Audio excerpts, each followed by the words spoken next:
नमस्ते। आज की कक्षा में सबको स्वागत। ഇന്ന് നമ്മൾ പുതിയൊരു പാഠമാണ് പഠിക്കാൻ പോകുന്നത്. ഗംഗാമയ്യ ഒരു നിബന്ധമാണ്. കാക്ക കാലേൽക്കർ എഴുതിയ ഒരു എസ്സേയാണ്. കാക്ക കാലേൽക്കറിനെ കുറിച്ച് പറയുകയാണെങ്കിൽ അദ്ദേഹത്തിൻ്റെ കുടുംബം കർണാടകക്കാരായിരുന്നു. കൊങ്കണിയായിരുന്നു മാതൃഭാഷയായിരുന്നത്. പിന്നീട് അദ്ദേഹം ജനിച്ചത് മഹാരാഷ്ട്രയിലാണെന്നാണ് പറയുന്നത്. ഗുജറാത്തിലാണ് വളർന്നത്, അവർ താമസിച്ചിരുന്നത്. അപ്പോൾ ഗുജറാത്തി ഭാഷ അറിയാം, മറാഠി അറിയാം, അങ്ങനെ പല ഭാഷകളിലും അറിവുള്ളൊരു വ്യക്തിയാണ്. നല്ല ബുദ്ധിസാമർഥ്യമുള്ളൊരു വ്യക്തിയായിരുന്നു നമ്മുടെ കാക്ക കാലേൽക്കർ. കാക്ക കാലേൽക്കറിനെ കുറിച്ച് നമുക്ക് നോക്കാം. काका कालेलकर। काका कालेलकर का जन्म 1 दिसंबर 1825 को महाराष्ट्र के सतारा में हुआ था. കാക്ക കാലേൽക്കറിൻ്റെ ജനനം 1885 ഡിസംബർ 1 മഹാരാഷ്ട്രയിലെ സത്താറയിലാണ് അദ്ദേഹം ജനിച്ചത്. उनका परिवार मूल रूप से कर्नाटक के करवार जिले का रहने वाला था और उनकी മാതൃഭാഷ കൊങ്കണി थी. അദ്ദേഹത്തിൻ്റെ കുടുംബം അടിസ്ഥാനപരമായിട്ട് കർണാടകയിലെ കർവാർ ജില്ലയിലെ താമസക്കാരായിരുന്നു. അതുകൊണ്ട് തന്നെ അദ്ദേഹത്തിൻ്റെ കർണാടകക്കാരുടെ മാതൃഭാഷ കൊങ്കണിയായിരുന്നു. लेकिन सालों से गुजरात में बस जाने के कारण गुजराती भाषा पर उनका बहुत अच्छा अधिकार था और वे गुजराती के प्रख्यात लेखक समझे जाते थे. പക്ഷേ വർഷങ്ങളായിട്ട് അവർ ഗുജറാത്തിലാണ് താമസിച്ചിരുന്നത്. അതുകൊണ്ട് തന്നെ ഗുജറാത്തി ഭാഷയോട് അദ്ദേഹത്തിന് വളരെയധികം സ്വാധീനം ഉണ്ടായിരുന്നു. വേ ഗുജറാത്തിക്ക് പ്രഖ്യാത ലേഖക്, പ്രഖ്യാതന വളരെ ഫേമസ് ആയിട്ടുള്ള, അങ്ങനെ അദ്ദേഹം ഗുജറാത്തി ഭാഷയിൽ അല്ലെങ്കിൽ ഗുജറാത്തിൻ്റെ വളരെ ഫേമസ് ആയിട്ടുള്ള ലേഖകനായിട്ട് അദ്ദേഹം അറിയപ്പെട്ടിരുന്നു. അപ്പോൾ അദ്ദേഹത്തിൻ്റെ രചനകൾ ഗുജറാത്തി ഭാഷയിലുണ്ടെന്നാണ് പറയുന്നത്. उन्होंने पहले स्वयं हिंदी सीखी और फिर कई वर्ष तक दक्षिण में सम्मेलन की ओर से प्रचार कार्य किया. അദ്ദേഹം സ്വയം ഹിന്ദി പഠിച്ചു. കുറേ വർഷങ്ങളോളം അദ്ദേഹം Dakshin may Sammelan Ki or സെ, സൗത്തിലെ സമ്മേളനത്തിൻ്റെ ഹിന്ദിയുടെ പ്രചാരണത്തിന് വേണ്ടിയുള്ള പ്രവർത്തനങ്ങളൊക്കെ അദ്ദേഹം ചെയ്തു. സാഹിത്യ സമ്മേളൻ കി ഓർ സെ പ്രചാരക്കാരിക, അതിന് ഹിന്ദി സമ്മേളനങ്ങൾ, സാഹിത്യ സമ്മേളനങ്ങൾ തുടങ്ങിയ കാര്യങ്ങൾ പ്രചാരണമൊക്കെ അദ്ദേഹം ചെയ്തു. അപ്പോൾ ഈ सूझ बूझ विलक्षणता और व्यापक अध्ययन के कारण उनकी गणना प्रमुख अध्यापकों और व्यवस्थापकों में होने लगी. അപ്പോൾ അദ്ദേഹം സ്വയം ഹിന്ദി പഠിച്ചു. അദ്ദേഹം ഹിന്ദിയുടെ പ്രചാരണത്തിന് വേണ്ടിയിട്ട് അദ്ദേഹം പ്രവർത്തിച്ചു. അങ്ങനെ അദ്ദേഹം വളരെ സൂച്ച്ബൂച്ച്, വളരെയധികം ബുദ്ധിയുള്ള, അറിവുള്ള, വിലക്ഷണത, അസാധാരണത്വമുള്ള, വ്യാപക് അധ്യയൻ കെ കാരൻ, അതുപോലെ തന്നെ ഒരുപാട് പഠിക്കുക കാരണം, ഡീറ്റെയിലായിട്ട് പഠിക്കുക കാരണം, ഉൻകി ഗണന പ്രമുഖ അധ്യാപകം, അദ്ദേഹത്തെ പ്രമുഖരായിട്ടുള്ള അധ്യാപകരുടെ ഗണത്തിലും അവർ വ്യവസ്ഥാപകവുമേ ഹോനലകി, മാനേജർമാരുടെ ഗണത്തിലൊക്കെയാണ് അദ്ദേഹത്തെ പെടുത്തിയത്. അപ്പോൾ അദ്ദേഹത്തിൻ്റെ അറിവ്, അദ്ദേഹത്തിൻ്റെ പഠനത്തിലെ മികവ്, ഒരുപാട് വ്യാപകമായിട്ടുള്ള പഠനം നടത്തുക കാരണം അദ്ദേഹത്തെ പ്രമുഖരായിട്ടുള്ള അധ്യാപകരുടെയും മാനേജർമാരുടെയൊക്കെ ഗണത്തിലാണ് പെടുത്തിയത്. ഹിന്ദി പ്രചാർ കെ कार्य में जहाँ कहीं कोई दोष दिखाई देते और किन्हीं कारणों से उसकी प्रगति रुक जाती, गांधी जी काका कालेलकर को जांच के लिए वहीं भेजते. ഇനി ഇവിടെ ഗാന്ധിജി നമ്മുടെ കാക്ക കാലേൽക്കറിനെ അന്വേഷണങ്ങൾക്കായിട്ട് അയക്കുന്നുണ്ട്. എന്തിനാണത്? ഇവിടെ പറയുന്നുണ്ട് ഹിന്ദി പ്രചാരക്കെ കാര്യമേ, ഹിന്ദി പ്രചാരണത്തിൻ്റെ കാര്യത്തിൽ എന്തെങ്കിലും തെറ്റുകളോ കുറവുകളോ ഉണ്ടായാൽ, അതുപോലെ തന്നെ ഹിന്ദി കിനി കാരണവശാൽ ഉസ്കി പ്രഗതി രുക്ചാത്തി, അതായത് ഏതെങ്കിലും കാരണങ്ങളാൽ ഹിന്ദിക്ക് പ്രഗതി അതായത് ഹിന്ദിയുടെ വികസനത്തിൻ്റെ കാര്യത്തിൽ എന്തെങ്കിലും തടസ്സങ്ങൾ ഉണ്ടാവുകയാണെങ്കിൽ, അത് നിന്നു പോവുകയാണെങ്കിൽ, ഹിന്ദി പ്രചാരണത്തിൻ്റെ കാര്യത്തിൽ എന്തെങ്കിലും കുറവുകളോ ദോഷങ്ങളോ അതുപോലെ തന്നെ അതിൻ്റെ വികസനത്തിൽ എന്തെങ്കിലും തടസ്സങ്ങൾ ഉണ്ടാവുകയാണെങ്കിൽ അത് അന്വേഷിക്കാനായിട്ട് ഗാന്ധിജി കാക്ക കാലേൽക്കറിനെയാണ് അവിടെ പറഞ്ഞയച്ചിരുന്നത്.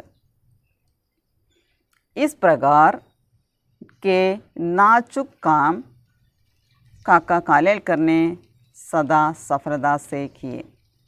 ഈ തരത്തിലുള്ള വളരെ ചെറിയ കാര്യങ്ങൾ, വളരെ ദുർബലമായിട്ടുള്ള കാര്യങ്ങൾ, ആ പ്രവർത്തനങ്ങൾ വളരെ സന്തോഷത്തോടെ എല്ലായ്പ്പോഴും കാക്ക കാലേൽക്കർ ചെയ്തിരുന്നു. इसलिए राष्ट्रभाषा प्रचार समिति की स्थापना के बाद गुजरात में हिंदी प्रचार की व्यवस्था के लिए गांधी जी ने काका कालेलकर को चुना. അതുകൊണ്ട് തന്നെ രാഷ്ട്രഭാഷാ പ്രചാര സമിതി എന്ന് പറയുന്നത് സ്ഥാപിച്ചതിന് ശേഷം ഗുജറാത്തിലെ ഹിന്ദിയുടെ പ്രചാരണത്തിന് വേണ്ടിയിട്ട് ഗാന്ധിജി കാക്ക കാലേൽക്കറിനെയാണ് തിരഞ്ഞെടുത്തത്. ഇപ്പോൾ രാഷ്ട്രഭാഷാ പ്രചാര സമിതി എന്ന് പറയുന്നത് ഒരു കമ്മിറ്റി അവിടെ രൂപീകരിച്ചതിന് ശേഷം ഗുജറാത്തിലെ ഹിന്ദിയുടെ പ്രവർത്തനങ്ങൾ, ഹിന്ദി പ്രചാരണത്തിൻ്റെ പ്രവർത്തനങ്ങൾ നടത്തുന്നതിന് വേണ്ടിയിട്ട് ഗാന്ധിജി കാക്ക കാലേൽക്കറിനെയാണ് തിരഞ്ഞെടുത്തത്. കാക്ക സാഹബ് കി മാതൃഭാഷ മറാഠി തീ. കാക്ക സാഹബിൻ്റെ മാതൃഭാഷ മറാഠിയായിരുന്നു. മഹാരാഷ്ട്രയിലാണ് അദ്ദേഹം ജനിച്ചത്, അതുകൊണ്ട് മറാഠിയായിരുന്നു അദ്ദേഹത്തിൻ്റെ മാതൃഭാഷ. നയാ കാം സൗംപേ ജാനെ പർ ഉന്നോനെ ഗുജറാത്തി കാ അധ്യയൻ പ്രാരംഭ കിയ. ഇങ്ങനെ പുതിയ ജോലി ഏൽപ്പിച്ചു കഴിഞ്ഞപ്പോൾ, സൗംപേ ജാനെ പർ ഏൽപ്പിച്ചപ്പോൾ ഉന്നോനെ ഗുജറാത്തി കാ അധ്യയൻ പ്രാരംഭ കിയ. അദ്ദേഹം ഗുജറാത്തി ഭാഷ പഠിക്കാനായിട്ട് തുടങ്ങി. കാരണം ഗുജറാത്തിലെ ഹിന്ദി പ്രചാരണത്തിൻ്റെ കാര്യങ്ങൾ നടത്താനായിട്ട് തിരഞ്ഞെടുത്തത് കാക്ക കാലേൽക്കറിനെയാണ്. അതുകൊണ്ട് തന്നെ ഗുജറാത്തി ഭാഷയിൽ കൂടുതലായിട്ട് അദ്ദേഹം പഠിക്കാനായിട്ട്, ഭാഷയെക്കുറിച്ച് പഠിക്കാൻ തുടങ്ങി. കുച്ച് വർഷ തക് ഗുജറാത്ത് മേ രह चुकने के बाद വേ ഗുജറാത്തി മേ ധാരാപ്രവാഹ് ബോലനെ ലഗെ. അങ്ങനെ കുറച്ച് വർഷങ്ങളോളം ഗുജറാത്തിൽ അദ്ദേഹം താമസിച്ചതിന് ശേഷം അദ്ദേഹം ഗുജറാത്തി ഭാഷയിലെ ധാരാപ്രവാഹ്, വളരെ ഒഴുക്കോട് കൂടിയിട്ട് അനായാസം സംസാരിക്കാനായിട്ട് അദ്ദേഹം തുടങ്ങി. साहित्य अकादमी में काका साहब गुजराती भाषा के प्रतिनिधि हैं. സാഹിത്യ അക്കാദമിയിലെ കാക്ക സാഹേബ് ഗുജറാത്തി ഭാഷയുടെ പ്രതിനിധിയായിരുന്നു. गुजरात में हिंदी प्रचार को जो सफलता मिली उसका श्रेय काका साहब को है. ഇനി ഗുജറാത്തിലെ ഹിന്ദി പ്രചാരണത്തിന് ഒരുപാട് നേട്ടങ്ങളുണ്ടായി, വിജയിച്ചു. ഹിന്ദി പ്രചാരണം എന്ന് പറയുന്നത് ഹിന്ദി പ്രചരിപ്പിക്കാനായിട്ട് സാധിച്ചു. അതിൻ്റെ പ്രധാനപ്പെട്ട റോള് അല്ലെങ്കിൽ അതിൻ്റെ ശ്രേയസ് എന്ന് പറയുന്നത് കാക്ക സാഹേബിനാണ്. കാരണം ഗാന്ധിജി അദ്ദേഹത്തെയാണ് ഹിന്ദി പ്രചരിപ്പിക്കാനായിട്ട് ഗുജറാത്തിൽ തിരഞ്ഞെടുത്തത്. കാക്ക സാഹേബിനെയായിരുന്നു. आचार्य काका साहब कालेलकर जी का नाम हिंदी भाषा के विकास और प्रचार के साथ जुड़ा हुआ है. ആചാര്യനായ കാക്ക കാലേൽക്കറിൻ്റെ പേര് ഹിന്ദി ഭാഷയുടെ വികസനത്തിലും പ്രചാരണത്തിലും എഴുതപ്പെട്ടിട്ടുള്ളതാണ്, ചേർക്കപ്പെട്ടിട്ടുള്ളതാണ്. ജുഡാ ഹുവ ഹെ, ചേർക്കപ്പെട്ടിട്ടുള്ളതാണ്.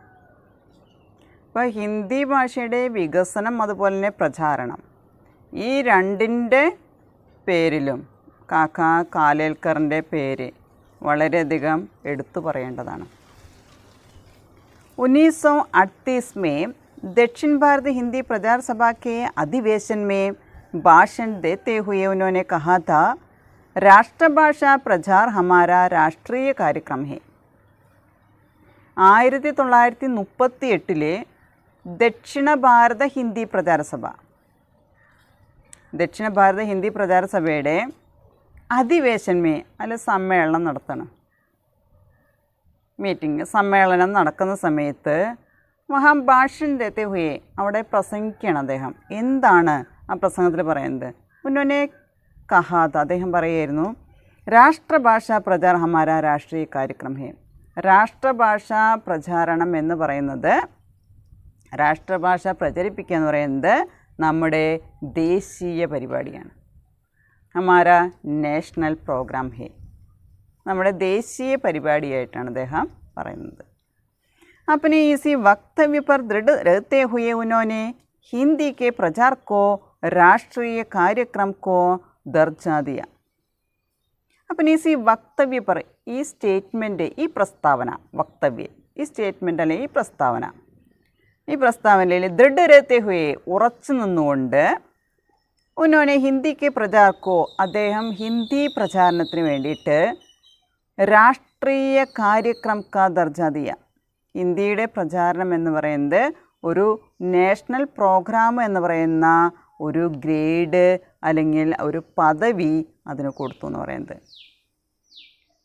രാഷ്ട്രഭാഷാ പ്രചാരണം എന്ന് പറയുന്നത് അല്ലെങ്കിൽ നമ്മുടെ ദേശീയ പ്രോഗ്രാമായിട്ട് അദ്ദേഹം അന്ന് അവിടെ പ്രസംഗത്തിൽ പ്രസ്താവിച്ചു. അദ്ദേഹത്തിൻ്റെ ആ പ്രസ്താവനയിൽ ഉറച്ചു നിന്നുകൊണ്ട് അദ്ദേഹം ഹിന്ദിക്ക്, അതായത് ഹിന്ദിയുടെ പ്രചാരണത്തിന്, ഹിന്ദി പ്രചരിപ്പിക്കുക എന്ന് പറയുന്നത് ഒരു ദേശീയ പരിപാടി എന്ന് പറയുന്ന ഒരു ഗ്രേഡ് അദ്ദേഹം അതിന് കൊടുത്തു എന്ന് പറയുന്നത് ഹിന്ദി പ്രചാരണത്തിന് വേണ്ടിയിട്ട്. കാക്ക കാലേൽക്കർ ഉച്ചകോടിക്ക് വിചാരകർ വിദ്വാൻത്തെ, കാക്ക കാലേൽക്കർ വളരെ ഉയർന്ന ചിന്തകനും പണ്ഡിതനുമായിരുന്നു. വിചാരകർ വിദ്വാൻ, അദ്ദേഹം നല്ലൊരു ചിന്തകനായിരുന്നു, നല്ലൊരു പണ്ഡിതനായിരുന്നു.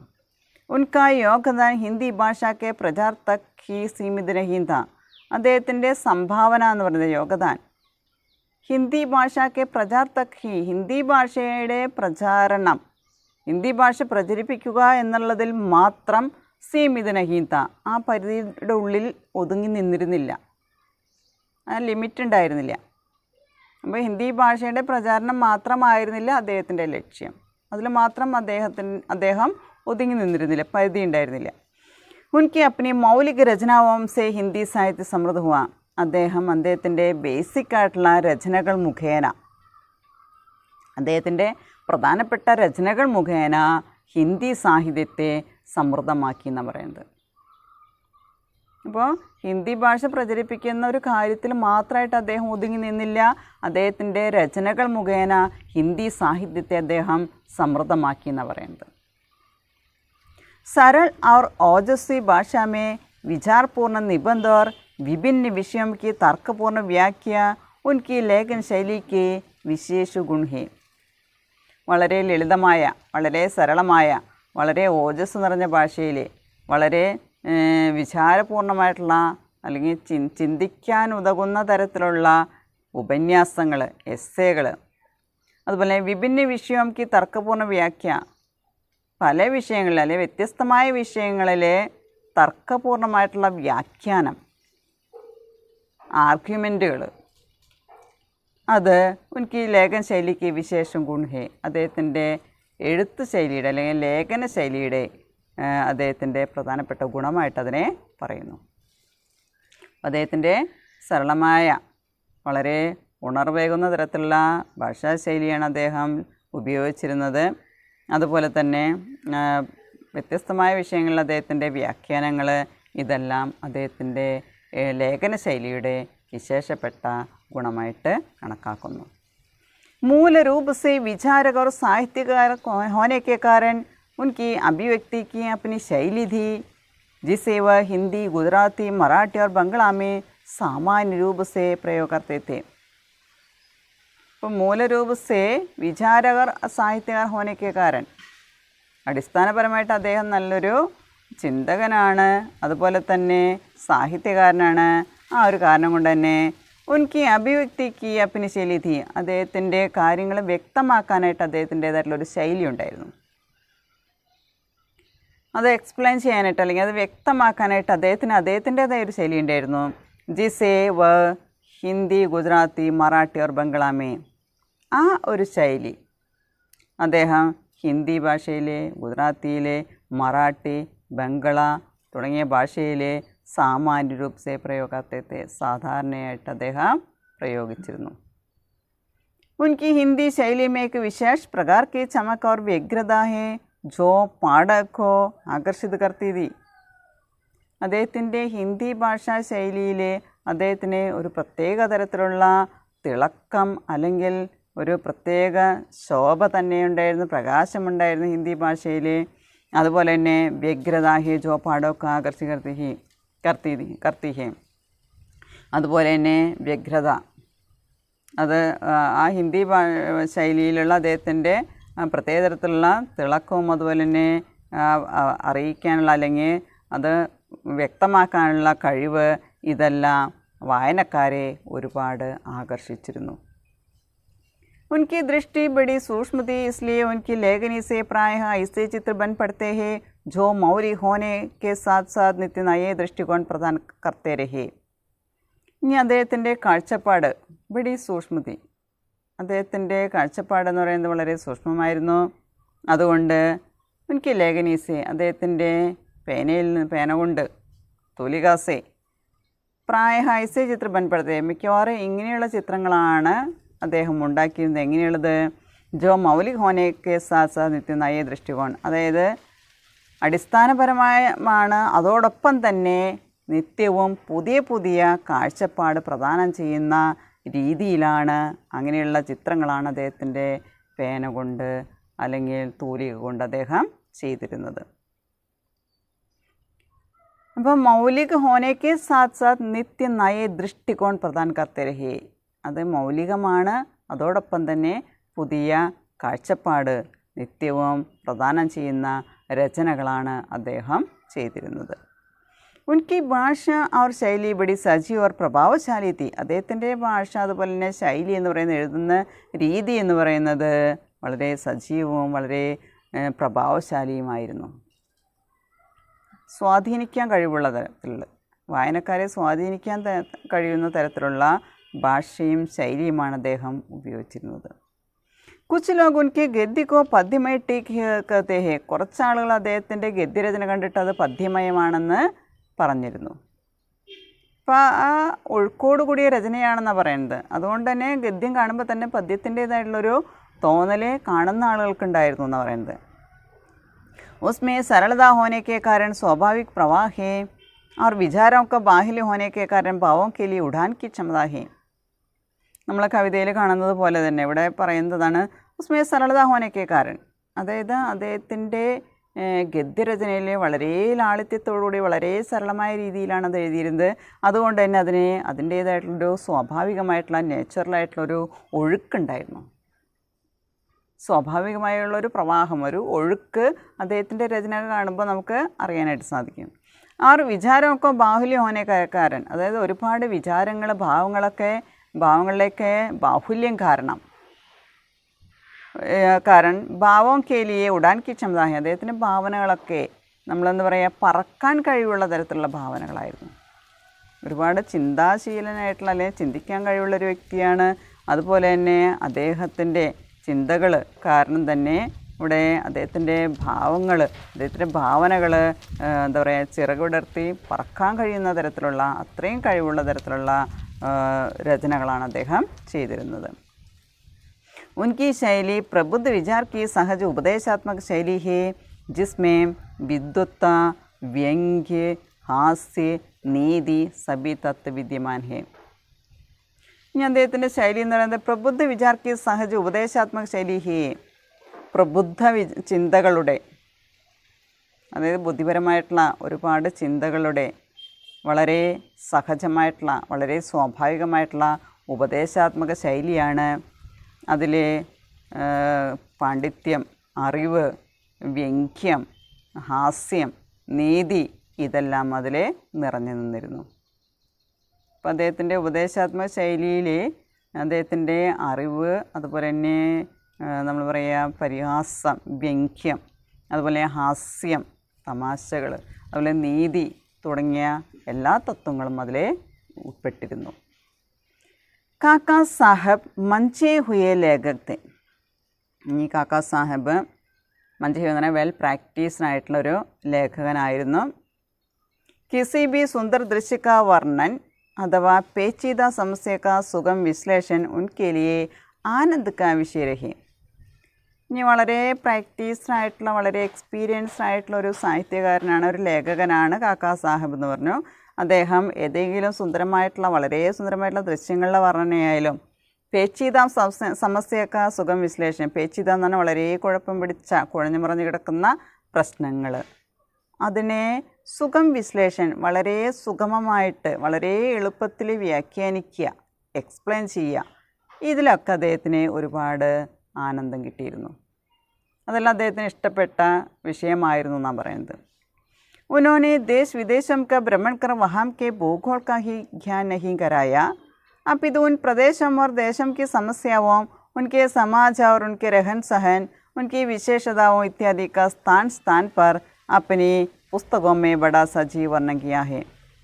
അദ്ദേഹം നമ്മുടെ സ്വന്തം രാജ്യത്തും വിദേശ രാജ്യങ്ങളിലൊക്കെ ചുറ്റി സഞ്ചരിച്ചതിന് ശേഷം അവിടുത്തെ ഭൂഗോളത്തെക്കുറിച്ചുള്ള അറിവ് മാത്രമല്ല അദ്ദേഹം നേടിയത്, അപിതു നേരെ മറിച്ച് ഉൻ പ്രദേശവും ദേശമൊക്കെ സമസ്യയാവും, ആ പ്രദേശങ്ങളിൽ അദ്ദേഹം ചുറ്റി സഞ്ചരിച്ച രാജ്യങ്ങളിലായാലും വിദേശ രാജ്യങ്ങളിലായാലും ആ പ്രദേശങ്ങളിലായാലും അവിടുത്തെ പ്രശ്നങ്ങൾ, അവർ ഉൻകെ സമാജർ ഉൻകെ രഹസ്യ സഹൻ, അവിടുത്തെ ആളുകളുടെ ആ സൊസൈറ്റിയെക്കുറിച്ചും അവിടുത്തെ ആളുകളുടെ രഹൻ സഹൻ ജീവിത രീതിയെക്കുറിച്ചും അവർ ഉൻക്ക് വിശേഷതാവും അവരുടെ പ്രത്യേകതകൾ ഇത്യാദി സ്ഥാൻ സ്ഥാൻ തുടങ്ങിയ കാര്യങ്ങൾ ഓരോ സ്ഥാനത്തും എവിടെയാണോ എഴുതേണ്ടത് ആ സ്ഥാനങ്ങളിലെ അപ്പനി പുസ്തകമേ ബഡാ സജീവനം കിയാ ഹേ, അദ്ദേഹത്തിൻ്റെ പുസ്തകങ്ങൾ അതിനെക്കുറിച്ചൊക്കെ സജീവമായിട്ട് വർണ്ണിച്ചിട്ടുണ്ട്.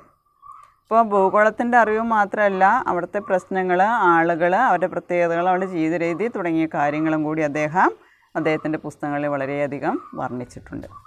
वे जीवन दर्शन के जैसे उत्सुक विद्यार्थी थे, देश दर्शन के भी वैसे ही शौकीन है. അദ്ദേഹം ജീവിത ദർശനം അതിനോട് വളരെയധികം ആകാംക്ഷയുള്ളൊരു വിദ്യാർത്ഥിയായിരുന്നു, വളരെ ഉത്സുകനായിട്ടുള്ള വിദ്യാർത്ഥിയാണ്. അതോടൊപ്പം തന്നെ നമ്മുടെ രാജ്യത്തിൻ്റെ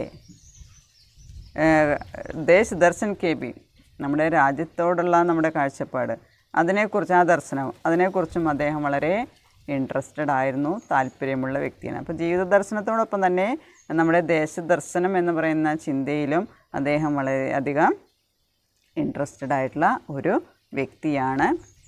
കാക്ക കാലേൽക്കർ സച്ചെ ബുദ്ധിജീവി വ്യക്തിത്തെ, കാക്ക കാലേൽക്കർ ശരിക്കും പറയുകയാണെങ്കിൽ നല്ലൊരു ബുദ്ധിജീവിയാണെന്നാണ് പറയുന്നത്.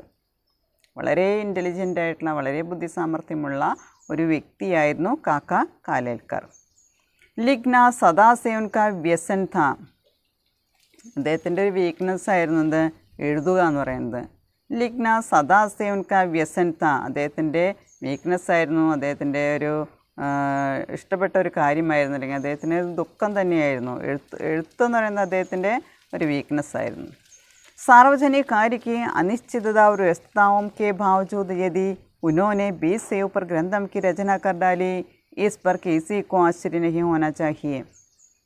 ഇനി പൊതുകാര്യങ്ങളിലെ അനിശ്ചിതത്വം, അവർ വ്യസ്തതാവും കെ ബാവജൂദ്, വ്യസ്തത എന്ന് പറഞ്ഞാൽ തിരക്ക്, ബിസി, തിരക്ക് പിടിച്ച ജീവിതവും അതുപോലെ പൊതുകാര്യങ്ങളിലോടുള്ള അനിശ്ചിതത്വം ഇങ്ങനെയൊക്കെ ആയാലും എന്നിട്ടും തിരക്കുകളുണ്ടായിട്ടും അദ്ദേഹം 20 से ऊपर ഗ്രന്ഥം की रचना कर डाली, 20-നേക്കാളധികം ഗ്രന്ഥങ്ങൾ, 20 से ऊपर 20-ലധികം ഗ്രന്ഥങ്ങൾ അദ്ദേഹം രചിച്ചു എന്ന് പറയുന്നത്. ഇസ് പർ കിസി കോ ആശ്ചര്യ നഹി ഹോന ചാഹിയെ, ഇതിലാർക്കും ആശ്ചര്യം ഉണ്ടാവില്ല. കാരണം അദ്ദേഹം എഴുത്തെന്ന് പറയുന്നത് അദ്ദേഹത്തിൻ്റെ എന്താ പറയുക വളരെ ആനന്ദം തരുന്നൊരു കാര്യമായിരുന്നു, അദ്ദേഹത്തിൻ്റെ ജീവിതത്തിൻ്റെ ഒരു ഭാഗമായിരുന്നു. അതുകൊണ്ട് തന്നെ 20-ലധികം ഗ്രന്ഥങ്ങളെന്ന് പറഞ്ഞാൽ ആർക്കും ആശ്ചര്യപ്പെടേണ്ട ഒരു കാര്യമില്ല. इनमें से कम 5 उन्होंने मूल रूप से हिंदी में लिखी. ഇതിലെ 5-6 ഗ്രന്ഥങ്ങളെന്ന് പറയുന്നത് പുസ്തകങ്ങൾ അദ്ദേഹം അടിസ്ഥാനപരമായിട്ട് ഹിന്ദി ഭാഷയിൽ തന്നെയാണ് എഴുതിയിട്ടുള്ളത്. അത് ട്രാൻസ്ലേറ്റ് ചെയ്യേണ്ട ആവശ്യമൊന്നുമില്ല. അടിസ്ഥാനപരമായിട്ട് നമ്മൾ മൂലരൂപം ബേസിക്കായിട്ട് നമ്മൾ പറയുന്നുണ്ട് ഇവിടെ ഹിന്ദി മേലിക്ക്, ഹിന്ദി ഭാഷയിൽ തന്നെ എഴുതിയത്. यहाँ इस बात का उल्लेख भी अनुपयुक्त न होगा कि 2-4 को छोड़ बाकी ग्रंथों का अनुवाद स्वयं काका साहब ने किया, अतः मौलिक हो या अनुदित वह काका साहब की ही भाषा शैली का परिचायक है. ഇവിടെ यहाँ इस बात का उल्लेख भी, ഈ കാര്യത്തെക്കുറിച്ച് നമുക്ക് സൂചിപ്പിക്കുക എന്ന് പറയുന്നത് ഉപയുക്ത് ഹോക, നമുക്കത് ആവശ്യമാണ്. എന്താണ്? ദോ ചാർ കോ ചോട്, ഒരു 2-4 പുസ്തകങ്ങൾ മാറ്റി നിർത്തി കഴിഞ്ഞാൽ ബാക്കി ഗ്രന്ഥം അനുവാദം, ബാക്കി ഗ്രന്ഥങ്ങൾ ട്രാൻസ്ലേറ്റ് ചെയ്തിട്ടുള്ളത് കാക്കാ സാഹേബ് തന്നെയാണ്. അപ്പോൾ നമുക്കതിങ്ങനെ പറയേണ്ട ആവശ്യമില്ല എന്ന് പറയുന്നത്, ഈ കാര്യത്തിൽ നമ്മൾ സൂചിപ്പിക്കേണ്ട ആവശ്യമില്ല. കാരണം ഒരു 2-4 പുസ്തകങ്ങൾ മാറ്റി നിർത്തി കഴിഞ്ഞാൽ ബാക്കി ഗ്രന്ഥങ്ങളെല്ലാം അദ്ദേഹം സ്വയം ട്രാൻസ്ലേറ്റ് ചെയ്തതാണ്. अतः मौलिक हो या अनूदित व काका साहब की ही ഭാഷാ ശൈലി പരിചായക് ഹേ. അനൂദിത് എന്ന് പറഞ്ഞാൽ ട്രാൻസ്ലേറ്റഡ്. അപ്പോൾ അതുകൊണ്ട് തന്നെ അത് അദ്ദേഹത്തിൻ്റെ അടിസ്ഥാനപരമായിട്ടുള്ള ഗ്രന്ഥങ്ങളാണോ അതോ ട്രാൻസ്ലേറ്റഡ് ചെയ്തിട്ടുള്ളതാണോ എന്ന് പറയുന്നത് അദ്ദേഹത്തിൻ്റെ ഭാഷാശൈലിയെ പരിചയപ്പെടുത്തുന്ന ഒരു കാര്യമാണ്. ഇപ്പോൾ എന്ത് തന്നെയായാലും അദ്ദേഹം സ്വയം ട്രാൻസ്ലേറ്റ് ചെയ്യപ്പെട്ടതുകൊണ്ട് അദ്ദേഹം സ്വന്തമായിട്ട് ഹിന്ദിയിൽ എഴുതിയിട്ടുള്ള രചനകളുണ്ടെന്നാണ് പറയുന്നത്. ഹിന്ദി മേ യാത്രാ സാഹിത്യ കാ അഭി തക് അഭാവ് രഹാ ഹെ. ഹിന്ദി ഭാഷയിലെ യാത്രാ സാഹിത്യം എന്ന് പറയുന്നത് അതിൻ്റെ കുറവുകളുണ്ടായിരുന്നു പറയുന്നത്. യാത്രാ സാഹിത്യം വളരെ കുറവായിരുന്നു എന്നാണ് പറയുന്നത്. ഉസ്കാ അഭാവ് രഹാ ഹെ. ഇപ്പോൾ ഇത്രയും നാളെന്ന് പറഞ്ഞു കഴിഞ്ഞാൽ അന്നത്തെ കാലത്ത് യാത്രാ സാഹിത്യം എന്ന് പറയുന്നത് അല്ലെങ്കിൽ യാത്രാ വർണ്ണന എന്ന് പറയുന്നത് വളരെ കുറവായിരുന്നു. Is കമി co കാക്കാ സാഹബിനെ ബഹുത് Hadd Tak പൂരാ Kia. അപ്പോൾ ഈ കുറവ്, യാത്രാ സാഹിത്യത്തിൻ്റെ കുറവ് ഹിന്ദി സാഹിത്യത്തിലുണ്ടായിരുന്നു. ആ കുറവ് ഒരു പരിധി വരെ ബഹുത് ഹദ് തക് പൂരാ കിയ, ഒരു പരിധി വരെ അദ്ദേഹം അത് ഫില്ല് ചെയ്തു എന്നാണ് പറയുന്നത്, അത് പൂർത്തിയാക്കി. ഉസ്കി അധികാംശ പുസ്തക और लेख यात्रा के वर्णन तथा अथवा लोकजीवन के अनुभव के आधार पर लिखे गए हैं. എനിക്ക് അധികാംശ പുസ്തകം, അദ്ദേഹത്തിൻ്റെ അധികാംശ കൂടുതൽ പുസ്തകങ്ങളും ലേഖനങ്ങളും എന്ന് പറയുന്നത് പുസ്തക അവർ ലേഖ, അദ്ദേഹത്തിൻ്റെ പുസ്തകങ്ങളും ലേഖനങ്ങളും യാത്രയ്ക്ക് വർണ്ണൻ അഥവാ യാത്രാ വർണ്ണനയാണ്. അതുപോലെ തന്നെ ലോകജീവൻക്ക് അനുഭവംക്ക് ആധാരപ്പെട്ടിരിക്കത്തെ, ലോകജീവിതത്തിൻ്റെ ജനങ്ങളുടെ ജീവിതത്തെക്കുറിച്ച് അവരുടെ അനുഭവങ്ങളെക്കുറിച്ച് അതിൻ്റെ അടിസ്ഥാനത്തിൽ എഴുതിയിട്ടുള്ളതാണ് കൂടുതലും പുസ്തകങ്ങളും ലേഖനങ്ങളും. ഇപ്പോൾ കാക്കാ കാലേൽക്കറിൻ്റെ കൂടുതൽ പുസ്തകങ്ങളും ലേഖനങ്ങളെന്ന് പറയുന്നത് യാത്രാ വർണ്ണനയാണ്. അതുപോലെ തന്നെ ജീവിത അനുഭവങ്ങളുടെ അടിസ്ഥാനത്തിൽ എഴുതിയിട്ടുള്ളതാണ്. ഹിന്ദി ഹിന്ദുസ്ഥാനിക്ക് സമ്പദ് മേ ബി ഉन्होंने कई लेख लिखे. ഹിന്ദിയെക്കുറിച്ച്, ഹിന്ദുസ്ഥാനിയെക്കുറിച്ച്, നമ്മുടെ ഭാരതത്തെക്കുറിച്ചൊക്കെ അദ്ദേഹം ഒരുപാട് ലേഖനങ്ങൾ അദ്ദേഹം എഴുതിയിട്ടുണ്ട്. അപ്പോൾ അദ്ദേഹത്തിനെ കുറിച്ച് പറയുകയാണെങ്കിൽ നമ്മൾ പറഞ്ഞു, അദ്ദേഹത്തിൻ്റെ കുടുംബം എന്ന് പറയുന്നത് കർണാടകക്കാരായിരുന്നു. അവരുടെ മാതൃഭാഷ കൊങ്കണിയായിരുന്നു. പക്ഷെ അദ്ദേഹം കാക്കാ കാലേൽക്കർ ജനിച്ചത് മഹാരാഷ്ട്രയിലെ സത്താറ എന്ന് പറയുന്ന സ്ഥലത്താണ്. അദ്ദേഹത്തിൻ്റെ മാതൃഭാഷ എന്ന് പറയുന്നത് മറാഠിയാണ്. ഇനി അദ്ദേഹം ഗുജറാത്തിൽ ഒരുപാട് കാലം താമസിച്ചുകൊണ്ട് ഗുജറാത്തി ഭാഷയെ അദ്ദേഹത്തിന് സ്വാധീനിക്കാൻ കഴിഞ്ഞു. അതുമാത്രമല്ല, അവിടെ ഗുജറാത്തിൽ ഹിന്ദിയുടെ പ്രചാരണത്തിന് വേണ്ടിയിട്ട് ഗാന്ധിജി തിരഞ്ഞെടുത്തത് കാക്കാ കാലേൽക്കറിനെയാണ്. ഇങ്ങനെ കൂടുതലായിട്ട് ഗുജറാത്തി ഭാഷ പഠിക്കാൻ തുടങ്ങി അദ്ദേഹം. അങ്ങനെ കുറച്ച് നാൾ കഴിഞ്ഞപ്പോൾ ഗുജറാത്തി ഭാഷയിലും വളരെ ഒഴുക്കോടുകൂടി സംസാരിക്കാൻ അദ്ദേഹത്തിന് സാധിച്ചെന്ന് പറയുന്നത്. ഇപ്പോൾ കാക്കാ കാലേൽക്കറിനെ കുറിച്ച് പറയുകയാണെങ്കിൽ അദ്ദേഹം നല്ലൊരു ചിന്തകനാണ്, നല്ലൊരു പണ്ഡിതനാണ്, നല്ലൊരു സാഹിത്യകാരനാണ്. അപ്പോൾ അദ്ദേഹത്തിൻ്റെ സംഭാവന എന്ന് പറയുന്നത് ഇവിടെ ഗാന്ധിജി ഹിന്ദി പ്രചാരണത്തിന് വേണ്ടി നിയോഗിച്ചു. പക്ഷേ ഹിന്ദി പ്രചാരണം മാത്രമായിരുന്നില്ല അതിൽ മാത്രം അദ്ദേഹം ഒതുങ്ങി നിന്നില്ല എന്ന് പറയുന്നത്. അതുപോലെ തന്നെ അദ്ദേഹത്തിൻ്റെ ഹിന്ദി സാഹിത്യത്തെ അദ്ദേഹത്തിന് സമൃദ്ധമാക്കാനായിട്ട് ഒരുപാട് രചനകൾ അദ്ദേഹം ചെയ്തു എന്ന് പറയുന്നുണ്ട്. ഒരുപാട്, അതായത് 20ലധികം ഗ്രന്ഥങ്ങൾ തന്നെ അദ്ദേഹം എഴുതിയെന്ന് പറയുന്നത്. അതിൽ 5-6 എണ്ണം ഹിന്ദിയിൽ മാത്രമായിട്ട്, ബാക്കിയൊക്കെ അദ്ദേഹം ട്രാൻസ്ലേറ്റ് ചെയ്തു എന്നാണ് പറയുന്നത്. അപ്പോൾ അങ്ങനെ ഒരുപാട് കഴിവുകളുള്ള നല്ലൊരു ബുദ്ധിജീവിയായിട്ടുള്ളൊരു വ്യക്തിയാണ്. നല്ലൊരു വിചാരകനായിരുന്നു, നല്ലൊരു വിദ്വാനായിരുന്നു, നല്ലൊരു സാഹിത്യകാരനായിരുന്നു, നല്ലൊരു ലേഖകനായിരുന്നു അല്ലേ. അപ്പോൾ ഒരുപാട് ബുദ്ധിജീവിയായിട്ടുള്ള അല്ലെങ്കിൽ വളരെയധികം വെൽ എക്സ്പീരിയൻസ്ഡ് ആയിട്ടുള്ള വെൽ പ്രാക്ടീസ്ഡ് ആയിട്ടുള്ളൊരു ലേഖകനായിരുന്നു നമ്മുടെ കാക്കാ കാലേൽക്കർ. ഇനി അദ്ദേഹത്തിൻ്റെ കുറച്ച് കൃതികളെക്കുറിച്ച് നമുക്ക് പരിചയപ്പെടാം. നമ്മൾ നേരത്തെ പറഞ്ഞു ഗുജറാത്തി ഭാഷ, ഹിന്ദി, മറാഠി ഇതൊക്കെ അദ്ദേഹത്തിന് അറിയാമായിരുന്നു എന്ന് പറഞ്ഞു. गुजराती हिमालयनो प्रवास जीवन व्यवस्था पूर्व अफ्रीका में जीवनानो आनंद जीवत त्यौहारो मारा संस्मरणो उगमानो देशे ओत्राती दिवारो ബ്രഹ്മദേശനോ പ്രവാസ് രഖാധുവാനോ ആനന്ദ്. ഇത് ഗുജറാത്തി ഭാഷയിൽ അദ്ദേഹം എഴുതിയിട്ടുള്ള അദ്ദേഹത്തിൻ്റെ രചനകളാണ്. അതിൽ തന്നെ ജീവൻ വ്യവസ്ഥ എന്ന് പറയുന്ന രചനയ്ക്ക് നമ്മൾ ഇവിടെ പറയുന്നുണ്ട്, സാഹിത്യ അക്കാദമിയുടെ പുരസ്കാരം കിട്ടിയിട്ടുള്ള ഒരു രചനയായിട്ട് പറയുന്നുണ്ട്. ഇനി അടുത്ത ഹിന്ദിയാണ്. ഹിന്ദിയിൽ എഴുതിയിട്ടുള്ളത് മഹാത്മാഗാന്ധി കാ സ്വദേശി ധർമ്മ രാഷ്ട്രീയ ശിക്ഷാ കാ ആദർശ്. നമ്മുടെ മഹാത്മാഗാന്ധിയെക്കുറിച്ച് അദ്ദേഹത്തിൻ്റെ സ്വദേശി ധർമ്മം എന്ന് പറയുന്ന ഒരു രചന ഹിന്ദിയിൽ കാക്ക കാലേക്കർ ചെയ്തു. അതുപോലെ രാഷ്ട്രീയ ശിക്ഷാക്ക ആദർശ്, നമ്മുടെ വിദ്യാഭ്യാസത്തിൻ്റെ ആദർശം എന്ന് പറയുന്ന, അങ്ങനെ രണ്ട് കൃതികൾ ഹിന്ദിയിൽ അദ്ദേഹം ചെയ്തത് പറയുന്നു. എല്ലാ രചനകളിൽ കൊടുത്തിട്ടില്ല. നെക്സ്റ്റ് മറാഠി സ്മരൺ യാത്ര, ഉത്തരേഖാദിൽ ബിൻഡി, ഹിന്ദലഘ്യാച്ച പ്രസാദ്, ലോക്മാത, ലന്ധാൻവേ താണ്ഡവ്, ഹിമാലയതിൽ പ്രവാസ്. അത് മറാഠി ഭാഷയിൽ എഴുതിയിട്ടുള്ളതാണ്. അപ്പോൾ ഹിന്ദിയിൽ നിന്ന് കുറച്ച് വ്യത്യാസമുണ്ട്. ഗുജറാത്തി ഭാഷയിലുണ്ട്, മറാഠി ഭാഷയിലും അദ്ദേഹം എഴുതിയിട്ടുണ്ട്. നെക്സ്റ്റ് കാക്ക സാഹേബ് കാലേൽക്കർ को 1965 में साहित्य अकादमी पुरस्कार जीवन व्यवस्था नाम गुजराती निबंध संग्रह के लिए दिया गया. ഇനി നമ്മുടെ കാക്കാസ് കാലേൽക്കറിനെ 1965 സാഹിത്യ അക്കാദമിയുടെ പുരസ്കാരം കിട്ടി. അത് കിട്ടിയ രചന എന്ന് പറയുന്നത് ഗുജറാത്തി ഭാഷയിൽ എഴുതിയിട്ടുള്ള ജീവൻ വ്യവസ്ഥ എന്ന പേരുള്ള ഉപന്യാസ സമാഹാരത്തിനാണ് കിട്ടിയത്. നിബന്ധ എന്നാണ് എസ്സേ ഉപന്യാസം. അപ്പോൾ ജീവൻ വ്യവസ്ഥ എന്ന പേരുള്ള ഗുജറാത്തി നിബന്ധ സംഗ്രഹ ലിയെ സാഹിത്യ अकादमी का पुरस्कार मिला. 1971 में उन्हें साहित्य अकादमी का फेलो बनाया. സാഹിത്യ അക്കാദമിയുടെ ഫെല്ലോ ആയി 1971. 1964 में भारत रत्न से नवाजा गया എന്ന് പറഞ്ഞാൽ ആദരിക്കുക. 1964 ഇന്ത്യ ഗവൺമെൻറ് ഭാരതരത്നം കൊടുത്ത് അദ്ദേഹത്തെ ആദരിച്ചു. അതിന് പുരസ്കാരം കൊടുത്ത് അദ്ദേഹത്തെ ആദരിച്ചു. ഭാരതരത്നം എന്ന് പറയുന്ന പുരസ്കാരം അദ്ദേഹത്തിന് നേടാനായിട്ട് സാധിച്ചു.